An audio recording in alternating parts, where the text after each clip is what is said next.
ప్రతి ఏడాది కార్తీక మాసంలో నిర్వహించే భక్తి టీవీ కోటి దీపోత్సవానికి సంబంధించిన తేదీలు ఖరారయ్యాయి.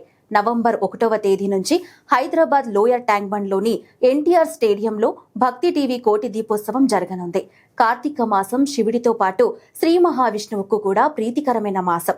శివకేశవులను ఆరాధించడం వలన సర్వ సుఖాలు కలుగుతాయని, ఐశ్వర్యం సిద్ధిస్తుందని, ఇతి బాధల నుంచి విముక్తి కలుగుతుందని మన పురాణాలు చెబుతున్నాయి.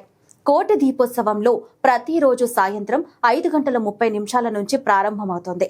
దేశంలోని ప్రముఖ పుణ్యక్షేత్రాల నుండి వచ్చే ఉత్సవమూర్తులకు కళ్యాణాలు, ప్రత్యేక పూజలలో స్వయంగా భక్తులు పాల్గొనే అద్భుతమైన ఆధ్యాత్మిక సమ్మేళనం కోటి దీపోత్సవం. దేశ నలుమూలలో ఎంతో ప్రసిద్ధిగాంచిన పీఠాల నుంచి వచ్చే జగద్గురువులు భక్తులకు దివ్య ఆశీస్సులు అందించనున్నారు. ప్రవచనకర్తలు కార్తీక మాస వైభవాన్ని ప్రవచామృతం ద్వారా వివరించనున్నారు. స్వర్ణలింగోద్భవం, సప్తహారతులు, మహానీరాజనం, మహారుద్రాభిషేకం వంటి ఎన్నో అద్భుత కార్యక్రమాలకు నిలయం భక్తి టీవీ కోటి దీపోత్సవం.